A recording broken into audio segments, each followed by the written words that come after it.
Eu acho que o mundo inteiro hoje está com esse debate de como governar, como planejar, como gerir essas megacidades com mais de 10 milhões de habitantes, com mais de 20 milhões de habitantes. O que é uma cidade sustentável? É uma cidade que oferece qualidade de vida boa para todos os habitantes, significa não só para alguns.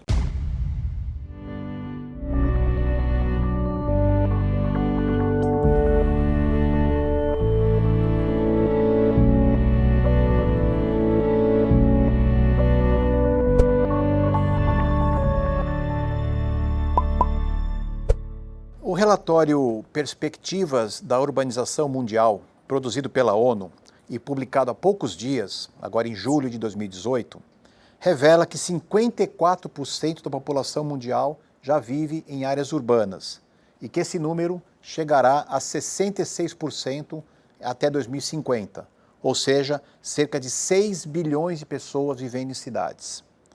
Gerir áreas urbanas tem se tornado um desafio do século XXI.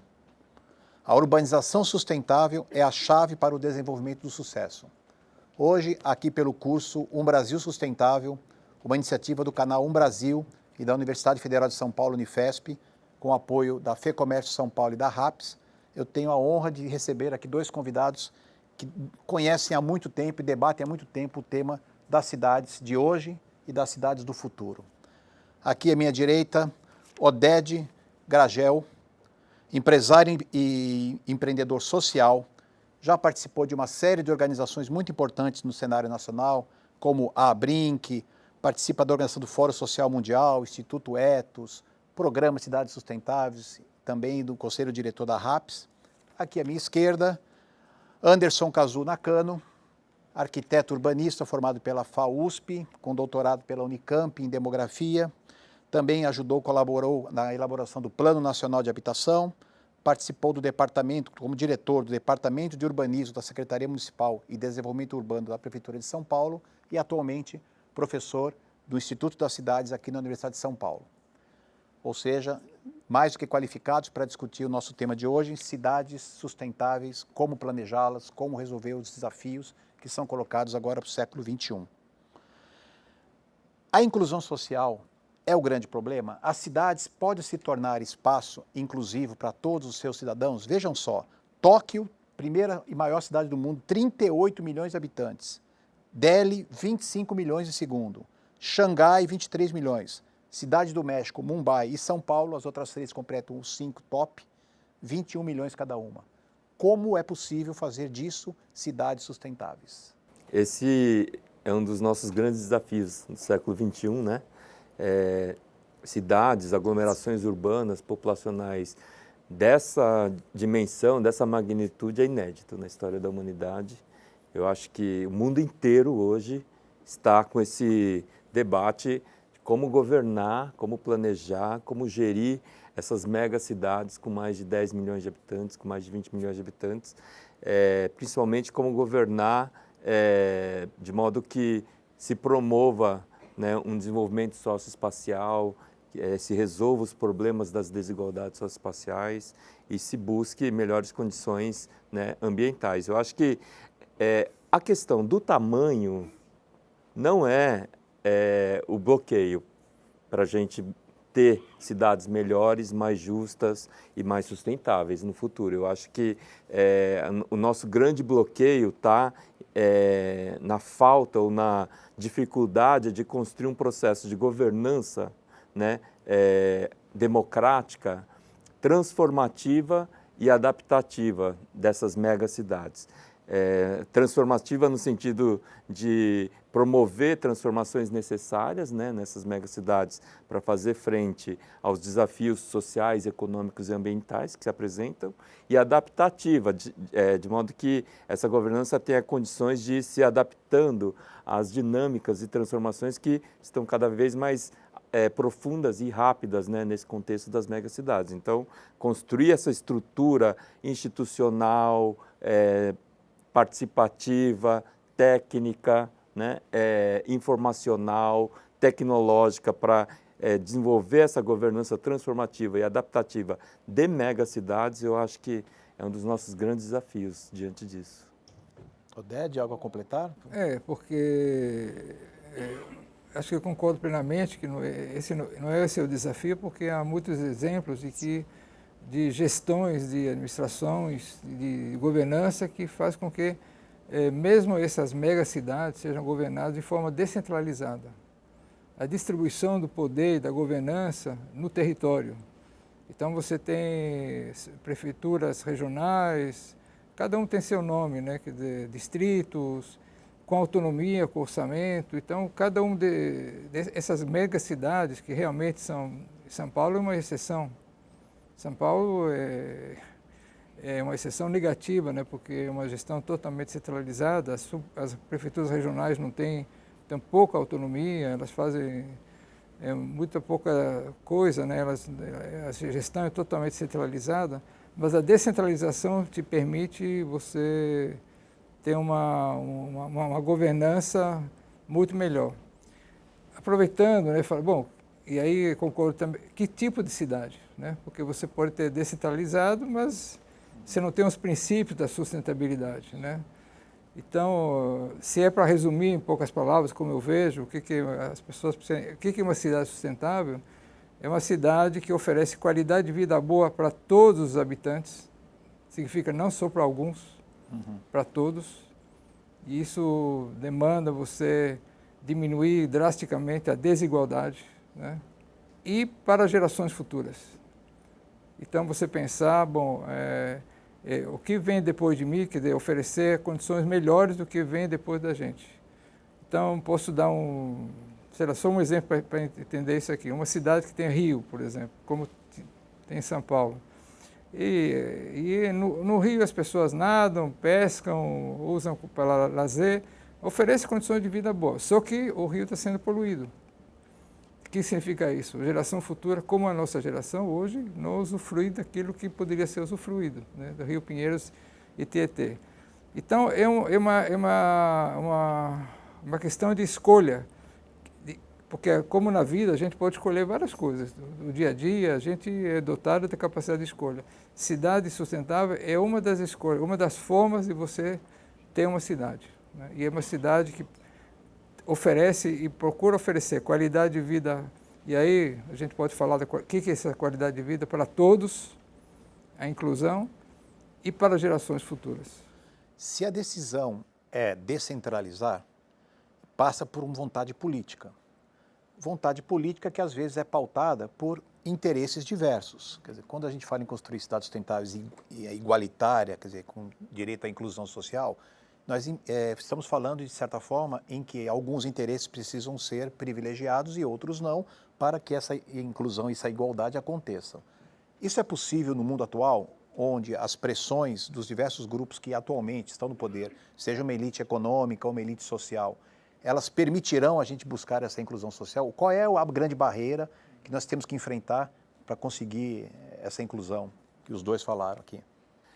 De fato, é uma questão política mesmo, né? Quando a gente vai falar de cidades, questões urbanas, a gente está falando, precisa falar cada vez mais das questões políticas, porque a essência, né, da vida urbana é a prática política. E eu acho que para transformar as cidades, a gente precisa de primeiro transformar a dinâmica política, né? Nenhum lugar do mundo, em nenhum momento da história, a gente teve cidades melhores do que as suas sociedades, né? Eu acho que para a gente ter cidades sustentáveis, com a qualidade bem distribuída para toda a sociedade, eu acho que a gente tem que ter sociedade justa, né? Equitativa. Agora, a questão é como construir isso, como construir essa prática política, principalmente porque a gente está vivendo um momento em que a política está em processo de deterioração, né, em que a discussão, a interação, o aprendizado com o outro, que é diferente, né, não está acontecendo, porque esse outro está sendo abreviado, ele está sendo excluído da interlocução desse processo político. Então, e a política, quando você nega o outro, você está negando o princípio básico da política, né? Desse outro que é diferente. Então, eu acho que para a gente mudar esse processo, eu acho que a sociedade ela vai ter que assumir para si, não só os governantes, essa tarefa imensa da gente superar esses bloqueios, sabe? Que está presente nas nossas cidades e que está impedindo a construção de um processo mais justo, equitativo, democrático e sustentável, né? Eu acho que aqui a gente está no cerne do problema. Como a gente não ter uma cidade e um processo político baseado em privilégios, porque uma cidade, para ela ter qualidade, ela não pode ter privilégios, né? Porque a qualidade concentrada em mãos de poucos é privilégio. Quando essa qualidade ela é bem distribuída entre os vários grupos sociais, aí a gente tem igualdade, né? Tem justiça social. Então, eu acho que ter uma política para promover equidade na cidade, justiça social na sociedade e sustentabilidade e qualidade bem distribuída no território urbano, né? Eu acho que aqui está a nossa grande tarefa como sociedade, né? Nesse século. Estive no mês de abril visitando a Suécia, né? Estive lá a convite do governo sueco para ver um pouco o que eles fizeram, o que eles fazem para chegar onde chegaram. Não sei se vocês sabem, a Suécia está sempre lá em cima, em qualquer ranking, né? Social, ambiental, político, enfim, urbano. E eles chegaram a um consenso, a sociedade chegou a um consenso, que para eles serem um país o que eles são, a sociedade tem que ser o máximo possível igualitária. Temos que viver juntos. Então, estamos viver juntos, viver todos bem, né? E a partir daí, várias coisas foram acontecendo. Esse consenso, a sociedade brasileira ainda não chegou. Nós somos um dos países de maior desigualdade no mundo, né? Recomendo a todos olhar o site da Oxford para saber o grau de desigualdade persistente no Brasil. Com esse grau de desigualdade no Brasil, qualquer projeto de país melhor, esquece. É sonho de uma noite de verão, é fantasia. Aí, São Paulo, a rede Nossa São Paulo, da qual eu faço parte, desenvolveu uma metodologia que se chama Mapa da Desigualdade na Cidade. São Paulo tem 32 prefeituras regionais. Eu rio um pouquinho porque em vários lugares onde a gente vai, faz algumas perguntas básicas sobre a cidade de São Paulo, pouca gente sabe responder. Inclusive se ensina muito pouco sobre a cidade nas escolas. Então, se você não se interessa, não conhece a sua cidade, você não tem capacidade de transformação. E como foi dito mesmo, na descentralização, só pressão da sociedade, porque nenhum governo quer abrir mão do poder. A centralização dá poder ao governo. E quando você descentraliza, você distribui o poder. E nesse mapa de desigualdade, só para a cidade onde a gente mora, só para dar um exemplo, expectativa de vida. Expectativa de vida reúne várias condições, saúde, educação, segurança pública. Na mesma cidade de São Paulo, onde nós estamos, se uma pessoa nasce, sei lá, cidade de Tiradentes, ela tem a expectativa de vida de 54 anos. Se nasce em Pinheiros, por exemplo, tem a expectativa de vida de 79 anos. Na mesma cidade, 25 anos de diferença entre quem nasce numa região mais pobre e quem nasce numa região mais rica, né? E para mudar isso, você tem que confrontar interesses, porque o que a gente tenta mostrar para os governantes que, bom, se a situação é essa, você tem que diminuir a desigualdade e a partir daí tomar providências, por exemplo, redistribuir orçamento, porque a desigualdade não foi obra divina, ela foi construída com políticas públicas, com interesses, né? E aí você tem que redirecionar o orçamento, colocar mais onde se necessita, tem que confrontar interesses de quem ajudou a construir a cidade do jeito que ela está. Isso é uma tarefa da sociedade, no momento que chegar a um consenso que essa desigualdade é inconcebível e que faz mal a todos. Então, a descentralização vai ocorrer quando realmente a sociedade se juntar, houver um consenso e pressionar para que houvesse outro tipo de atitude da parte dos nossos governantes. Agora, uma sociedade que pressiona é uma cidade que conhece seus direitos e que está, de alguma forma, preparada e educada para reivindicar esses direitos. Eu gostei muito de um depoimento que você deu, um artigo seu recentemente, Oded, que você diz mais ou menos assim, eu até anotei as poucas palavras aqui, é mais ou menos isso. O salário que os professores e médicos medem a importância que os governos conferem à educação e à saúde pública. A porcentagem do orçamento investido nos bairros mais carentes demonstra a importância atribuída às classes mais pobres da população. Então, isso, na verdade, está apontando um pouco do governante em relação ao que ele prioriza na cidade. Agora, o cidadão também pode, de alguma forma, reivindicar. Quer dizer, existe para conseguir uma cidade mais inclusiva, precisamos fazer um movimento de duas frentes, né?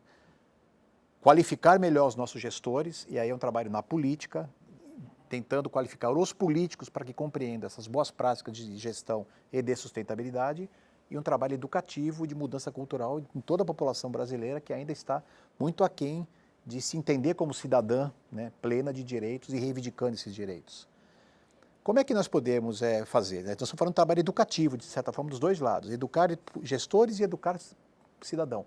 A educação é um caminho para se conseguir a sustentabilidade, afinal de contas? Foi bom você ter levantado esse ponto, Zisman, porque eu estava ouvindo o Oded comentar, eu estava pensando em algo parecido, porque, de certo modo, a gente já tem conscientemente, racionalmente, clareza de que é preciso superar as desigualdades socioespaciais, econômicas, de que a gente tem uma visão de cidade mais sustentável, em que o nosso processo de ocupação do espaço, de urbanização do espaço, conviva bem com os ciclos, né, da natureza, os ciclos da água.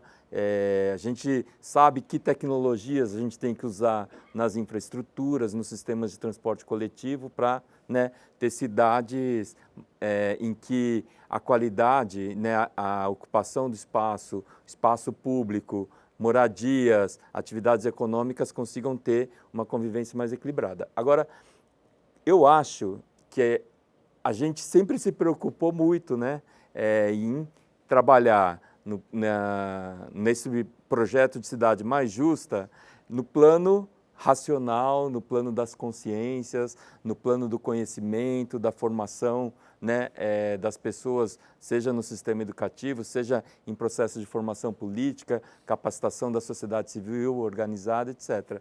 Agora, eu acho que hoje está claro que isso não é suficiente, né? Eu acho que para o envolvimento das pessoas num processo amplo como esse, eu acho que a gente tem que trabalhar também num plano subjetivo das pessoas. Você falou em cultura, e eu iria além. Eu acho que as pessoas hoje, né, elas precisam ter um envolvimento com o processo de subjetivação que coloque elas em ação, em movimento, né, para que se possa, né, ter uma transformação coletiva dessa realidade, sabe? Eu acho que a gente deixou nas esquerdas, né, essa dimensão subjetiva da sociedade, a subjetividade coletiva, muito de lado, porque a gente disputou o macro, a gente foi disputar políticas públicas, instituições, estrutura do Estado, a gente entrou no sistema político partidário para colocar as nossas pautas, as nossas agendas, né, de uma cidade justa, a agenda da reforma urbana, a agenda do direito à cidade e tal. Só que as pessoas, a maioria das pessoas, elas foram vivendo nesse processo uma subjetivação que não as colocava em movimento nessa direção, sabe? Não as colocava num processo coletivo voltado para uma transformação do modo de vida, transformação dos comportamentos, transformação dos valores, das crenças, né, da visão do outro.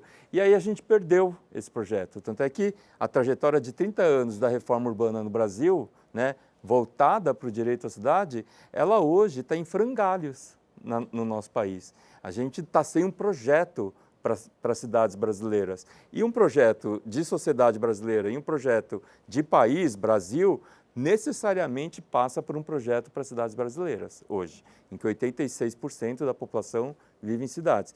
E eu acho que a gente precisava ter aí ferramentas para a gente poder ativar processos de subjetivação para a transformação e para a sensibilidade, para além das consciências. Porque eu acho que o conhecimento, as informações, as consciências racionais e objetivas, elas estão mais claras hoje, né? Diante de várias más notícias, a boa notícia é que a gente sabe o que tem que ser feito para ter uma cidade sustentável, né?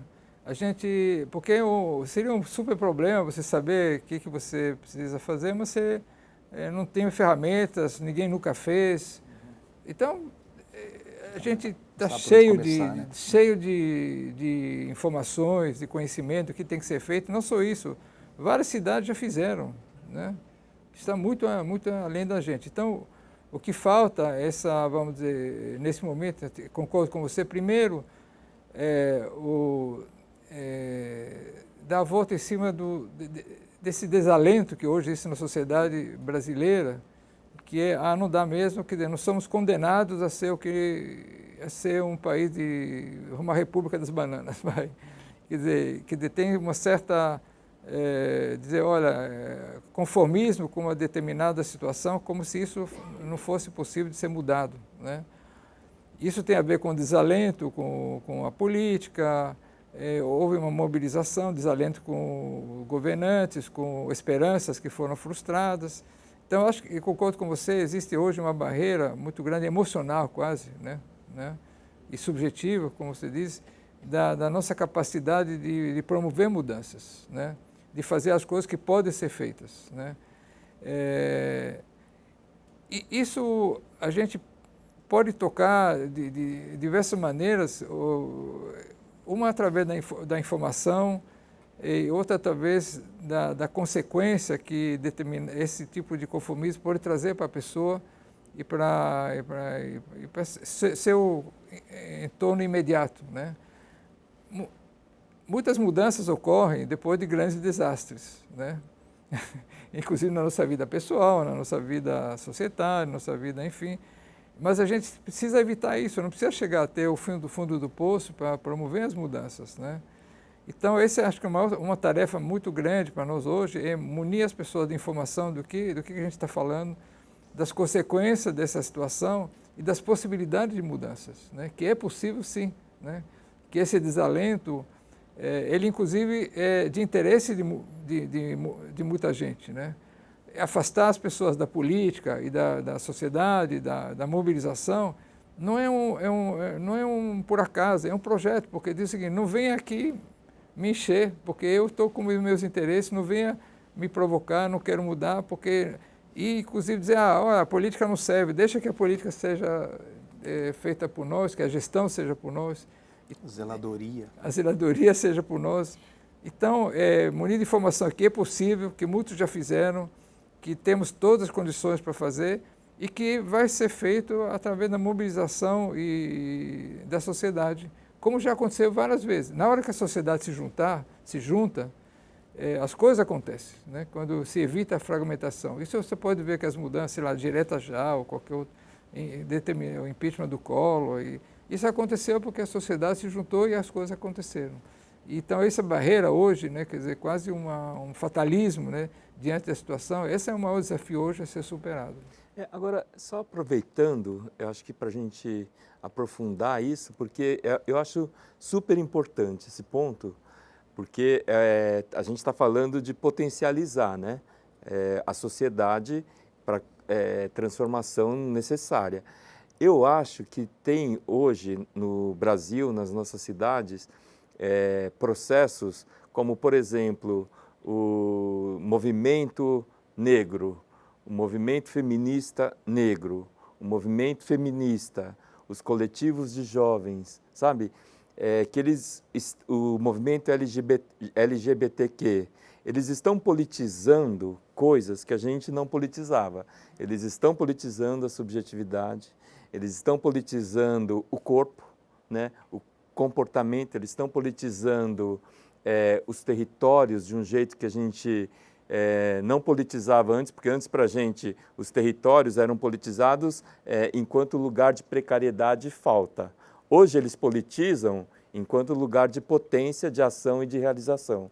Eles estão politizando a poesia, a gente vai nos slams, né, nos saraus, e eles estão com um discurso político, afetivo, né, muito forte. Então, eu acho que esses processos, esses grupos, esses movimentos que estão com essas ações, com esse quase que método de atuação, eu acho que eles estão recolocando em outra chave, em outra perspectiva, o que são direitos, né? Especificamente o que é o direito à cidade. Eu acho que eles estão colocando outras camadas nessa discussão.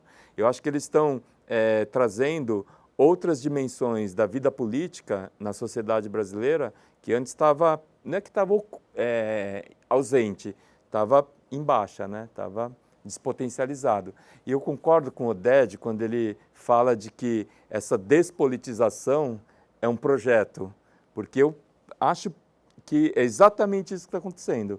Eu acho que existe um processo hoje de desqualificação da política que não é casual, é absolutamente deliberado e intencional para justamente abreviar e despotencializar, né, aquilo que a gente tem de mais vital na sociedade, que é justamente a vontade e o desejo de transformar a realidade. Só queria falar sobre cidade sustentável, até para ajudar, que é a questão de uma escolha, né? Quer dizer, são as escolhas, tudo que a gente faz. Quando a gente vai no médico, né? Eu sempre faço a comparação com a saúde, a gente quer que o médico cuide da saúde da gente, né? E aí o médico fala, não, eu quero cuidar da tua saúde. Então, ele quer saber como é que você está. E ele pede exames. E aí ele faz uma escolha. Na hora que ele pede exame, porque eu quero ver isso, eu quero ver isso, quero ver aquilo, eu quero ver isso. Porque esses são os indicadores de uma boa saúde. E aí ele quer ver os exames para saber como é que você está. E que tiver mal, eu vou te receitar alguma coisa para melhorar aquilo lá. Só para entender o processo. Na cidade sustentável, se alguém quiser saber, o que olhar, que indicadores olhar. Então, lá no nosso programa Cidade Sustentável, a gente seleciona os indicadores. O que você tem que olhar, que são indicadores que são importantes para uma cidade ser sustentável. E aí comparar esses indicadores com referências. Nós temos referências. Então, muita coisa no Brasil, em termos de sustentabilidade, até hoje não era olhada, né? Nem na sociedade, nem... Então, a questão, você falou dos grupos, né, negros, de desigualdade. Tem desigualdade. Se você chegar hoje na prefeitura de São Paulo, qualquer prefeitura, perguntar, vocês mediram quantas mulheres tem, quantos brancos, quantos negros, onde estão, ou os indicadores de desigualdade, não tem, porque não procuraram olhar, não queriam olhar. Ou por algum motivo também houve uma barreira para olhar aquilo lá, né? Vou dar um exemplo sobre o indicador, que acho que é uma coisa interessante para todos que estão aqui, que é o seguinte: um dos indicadores mais importantes para medir na cidade de São Paulo, como São Paulo e nas grandes cidades, é a qualidade do ar. A má qualidade do ar mata as pessoas, é cancerígeno, doenças pulmonares, especialmente idosos e crianças. 4.000 pessoas por ano morrem em São Paulo por causa da qualidade do ar de São Paulo. A CETESB, que mede a qualidade do ar na cidade de São Paulo, usa determinados critérios para medir a qualidade do ar, totalmente defasados do que é recomendado pela Organização Mundial da Saúde. É como dizer o seguinte: febre só acima de 40 graus, abaixo eu não trato. E não quer mudar, apesar da pressão que estamos fazendo, mas ainda tem uma grande resistência para mudar. Porque na hora que você muda, e esse é um indicador importante, a qualidade do ar, você tem que tomar providências. Na qualidade dos combustíveis, nos motores, na indústria, na mobilidade, enfim. Então, esses indicadores, primeiro, não se quer revelar, e se quiser revelar, são distorcidos para não se tomar providência, mas são uma pressão da sociedade. Então, cidade sustentável é aquele que olha indicadores importantes, qualidade do ar, desigualdade, a questão da saúde, da educação, quanto tempo a pessoa espera para ser atendida no posto de saúde, né? Para obter esse dado foi difícil, não sei se vocês sabem, mas mais ou menos são 3 meses. Indicador. Um país onde a educação privada e saúde privada é um bom negócio e milionário negócio, algo está errado. Algo está errado, né? Esse é um indicador. Que bom que você está falando isso. Esse é um indicador. Você chega no país e fala, qual que está o negócio da saúde privada? Ah, um super negócio, temos milionários, bilionários. Bom, tem alguma coisa errada. Educação privada, a mesma coisa. Na Suécia não tem. Não é porque é proibido, porque para quê? Pegando a questão dos indicadores e puxando para os documentos internacionais. Então, a nova agenda urbana aprovada na Conferência Habitat 3 em Quito, que tem 2 trechos que eu acho importantes para a gente até meio que concluir esse debate, que eu acho que é importante do que vocês estão falando, vai na questão dos indicadores, a participação social. Diz assim, olha, os que são signatários do acordo, né, da nova agenda urbana, assumem um compromisso global para com o desenvolvimento urbano sustentável como um passo decisivo para a concretização da sustentabilidade de maneira integrada e coordenada a nível global, regional, nacional, subnacional e local, com a participação de todos os atores relevantes. E termina esse preâmbulo todo dizendo assim: nós, signatários, adotamos a nova agenda urbana como uma visão coletiva e um compromisso político para promover e concretizar o desenvolvimento urbano sustentável e como uma oportunidade histórica para alavancar o papel fulcral das cidades e dos aglomerados urbanos como catalisadores do desenvolvimento sustentável no mundo cada vez mais urbanizado. São pautas internacionais, o Brasil é signatário. As soluções, os números, os dados, as comparações das cidades internacionais servem de referência, são documentos internacionais que vão balizar o futuro das nossas cidades, ou as soluções locais é que terão que ser encontradas. Esse diálogo entre global e local, né, que tanto se fala em sustentabilidade, como é que se dá no planejamento das cidades? Como é que a gente pode equacionar esses grandes princípios internacionais com as soluções necessárias dentro da diversidade de cada território?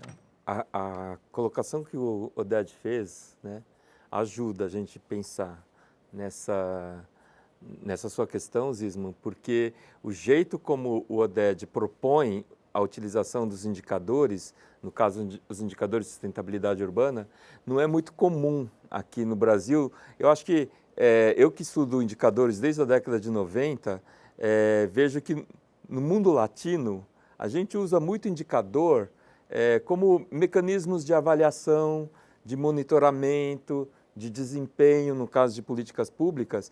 E diferente do mundo anglo-saxão, que usa indicador para estabelecer metas, para estabelecer né, objetivos quantitativos concretos no futuro. A gente, no Brasil, usa pouco indicador desse modo, e o modo como o Oded está propondo de usar esses indicadores com base numa referência, quase que num padrão básico de sustentabilidade, é fundamental, eu acho. E eu acho que essa referência, né, que seria a base, a informação para definição dessa meta de sustentabilidade que a gente quer alcançar em vários campos, né, eu acho que ela primeiro tem que ser definida na realidade local, porque a gente vai estabelecer metas a ser alcançadas, né, a partir desses indicadores, a partir das condições que a gente tem no local, né? É claro que esse local está sofrendo sempre influência do regional e do global, mas eu acho que a gente precisa estabelecer esse padrão de universalização das qualidades da sustentabilidade a partir da realidade local. Porque uma cidade como São Paulo, se ela consegue construir um padrão de sustentabilidade que a gente consegue vivenciar e testemunhar em áreas do centro expandido, por que esse padrão que a gente conseguiu produzir enquanto sociedade, a gente não consegue universalizar para todo o território, sabe? É aí que entra a discussão sobre a injustiça, né, e a desigualdade.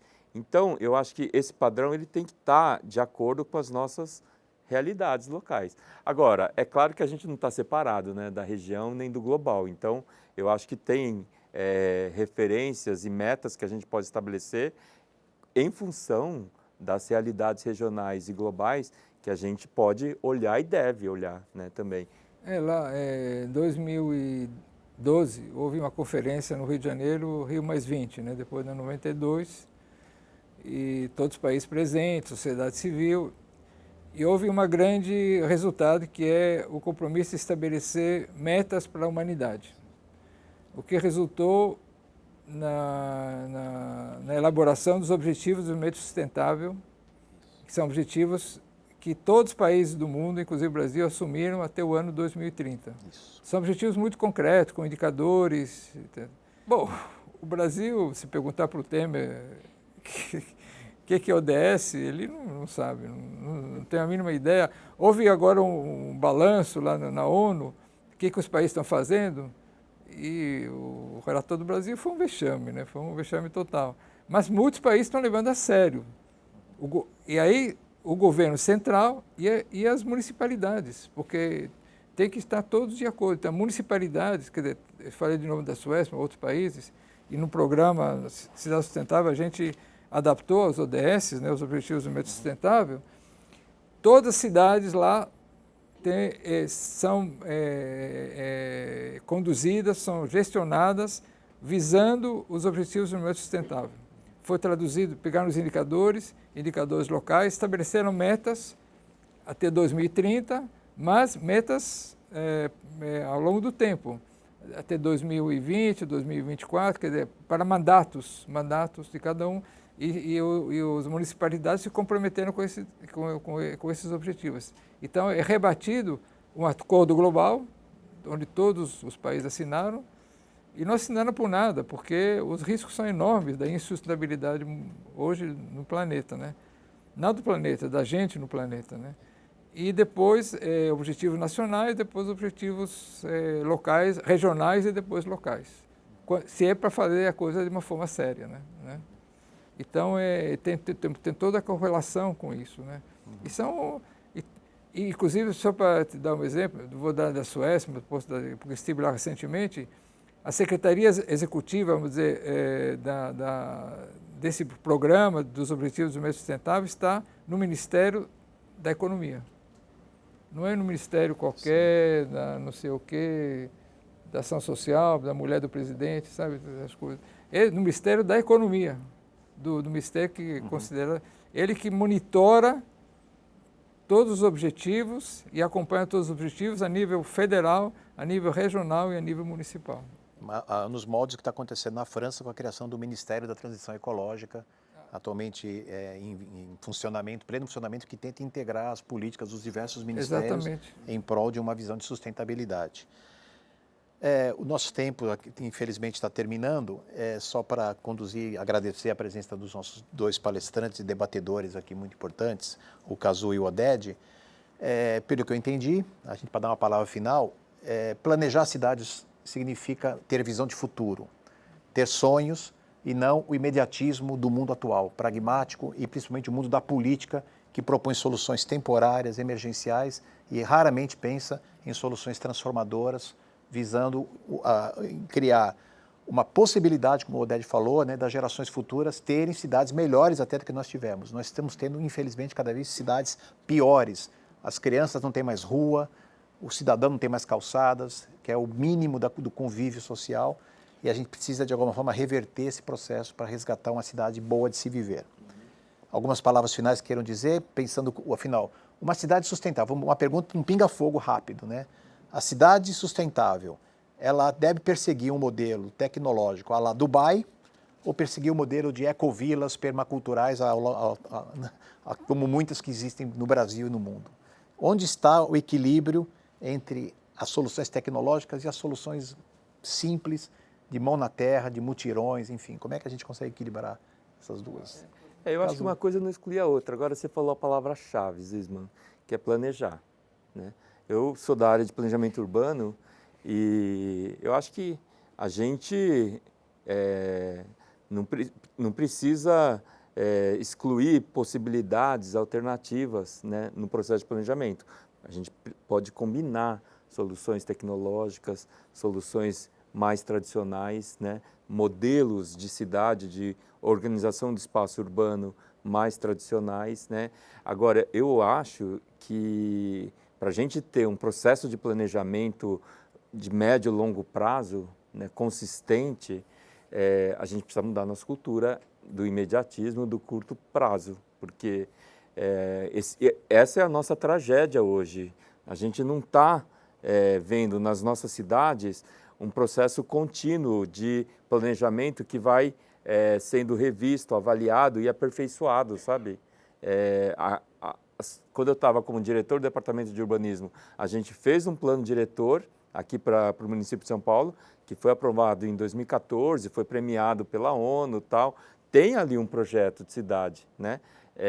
Só que para ele sair do papel, existe uma série de medidas, investimentos, ações, decisões que precisam ser tomadas, né? Desde já, para que isso vá sendo desenvolvido ao longo do tempo. Agora, o que a gente vê no governo atual? Uma interrupção, uma construção interrompida desse processo. Então, cultura do planejamento é mais do que urgente para isso. Não, e você falou, não é uma coisa ou outra, né? Porque a tecnologia, ela é neutra, mas depende para que ela vai servir, né? Então, ela é muito útil para curar doenças, mas ela pode ser usada para destruição também. Então, acho que é mais importante definir princípios e valores e aonde queremos chegar, o que é importante, que tipo de sociedade nós queremos. E a partir daí você usar as ferramentas que tem. Você pode ter ferramentas de participação social, de mutirões, de cooperativas, e usar também a tecnologia onde for importante, necessário, mas o mais importante é definir que tipo de sociedade, que tipo de cidade, que tipo de país nós queremos. E a partir daí, aqui eu falo da boa notícia, perceber que isso é totalmente possível e que se sabe o que tem que ser feito. E se sabe como tem que ser feito, né? E se tem uma referências positivas em vários países do mundo, como já foi feito, né? Mas a definição dos princípios e valores, de onde queremos chegar, o que nós devemos fazer, acho que é o mais importante. Ter os princípios e valores é sempre o primeiro passo para as soluções virem a reboque. É isso que é o exercício que a sociedade tem que fazer no momento para planejar as cidades do futuro. Agradecendo a presença dos dois, eu encerro aqui esta aula do curso Um Brasil Sustentável, hoje discutindo planejamento de cidades sustentáveis, uma iniciativa do canal Um Brasil, da Unifesp, com apoio da FEComércio São Paulo e da RAPS. Muito obrigado.